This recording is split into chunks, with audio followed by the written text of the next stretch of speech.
Welcome to another TOEFL listening practice video. In this video, you will listen to a conversation, answer some questions about it, review the correct answers and explanations. Channel members can download their worksheets in the Community tab of the channel. Don't forget to subscribe for more TOEFL listening practice.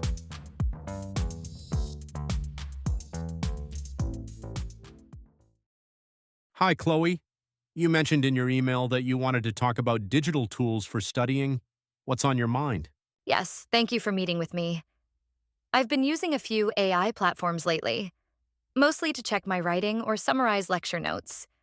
But I'm not entirely sure what counts as appropriate use anymore. Some classmates say everyone's using them for essays.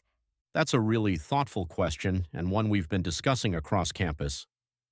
The key difference is between supporting your learning and replacing your own academic work. Tools that help you revise your writing or organize ideas are fine. Having an AI generate your essay is not. Right, that makes sense. I haven't used it to write whole paragraphs, but sometimes I ask it to rephrase my sentences. Is that okay? Generally, yes, especially if you treat that as a learning opportunity. You might compare the AI's version with yours to notice patterns in phrasing or grammar. What we discourage is copying the rephrased text directly without revision because that removes your authorship.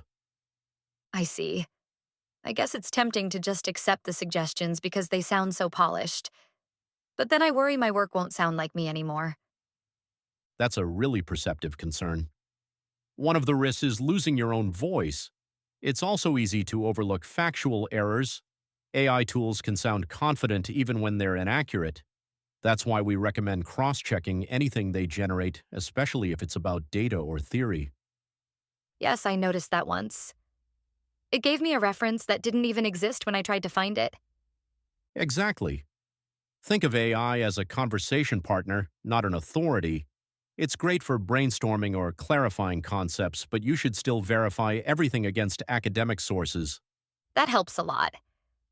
Are there any official university guidelines about this? I don't want to accidentally break a policy. Absolutely. The Academic Integrity Office just released a short handbook on responsible use of AI tools. You can find it online, and we also have workshops on AI literacy. They explain how to document when and how you've used a tool, which is important for transparency. Oh, that sounds perfect. I'll sign up for that. I actually like these tools. They make me feel less overwhelmed, but I don't want to rely on them too much. That's the right attitude. The goal is balance. Use them to enhance your learning, not replace it. I'd suggest keeping a short reflection log after using AI for an assignment, just a few notes on what it helped with and what you did yourself. That's a great idea. It'll keep me aware of my process. But I was wondering, what about group projects? Is it okay if my team uses AI for brainstorming or formatting our presentation slides? Good question. In group work, transparency is even more important. Everyone in the team should agree on how AI will be used and noted in your project documentation. Some professors allow it for design or layout, but not for generating content. Always check the assignment instructions first. Got it. And what about citation generators or reference managers that use AI? Are those considered different? They're fine, as long as you double-check their accuracy. Citation tools sometimes produce errors in formatting or include missing details. Think of them as time savers, but not infallible. You're still responsible for the final version. I guess that's fair. I've also heard people talk about data privacy. Should I be worried about what I upload to these platforms? Yes, that's another critical point. Never upload sensitive or unpublished work to public AI platforms. Some tools store user data or use it to train their systems. The university recommends using approved educational tools with proper privacy safeguards. That's good to know. I didn't realize that even drafts could be reused by the software. Exactly. It's always better to check the platform's terms of service before uploading academic work. For instance, our library's digital resources list which apps are compliant with our data protection policy. I'll definitely review that. I'm starting to see that using these tools responsibly requires more digital literacy than I thought. You're absolutely right. We're encouraging students to think of digital literacy as a core academic skill, knowing when to use technology, why, and how to evaluate its output. It's part of becoming an independent learner. That really shifts my perspective. I used to think of AI just as a convenience, but it sounds like it's also a test of judgment. Well said.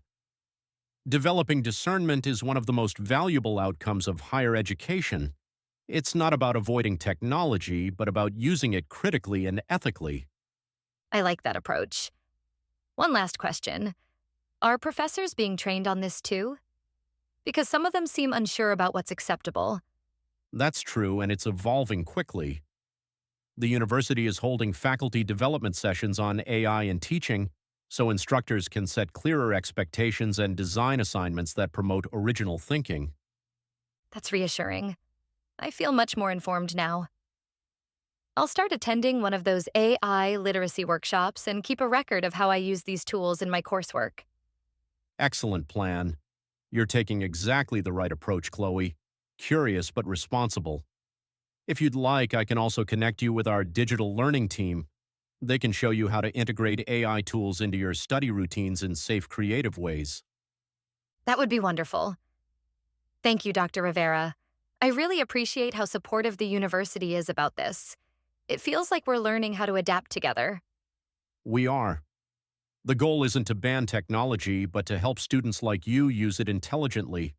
Keep me updated on how it goes, and we'll build on your reflections next time.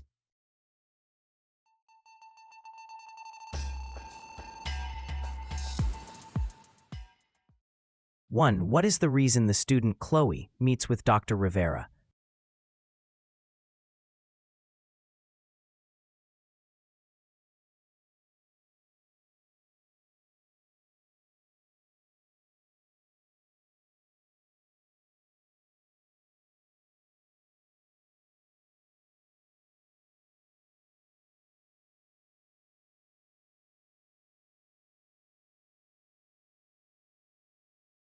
Two, what specific risk does Dr. Rivera cite as a reason to be wary of AI-generated content, even if it sounds polished?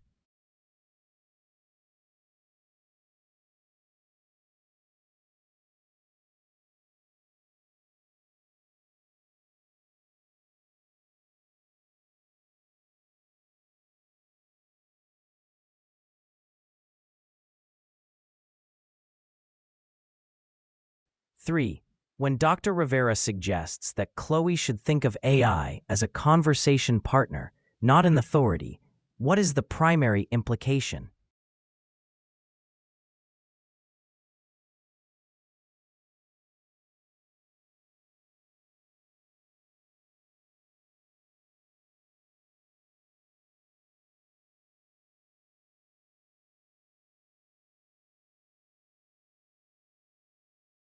Four, in the final part of the conversation, Chloe states that using AI sounds like it's also a test of judgment. In this context, the word judgment is closest in meaning to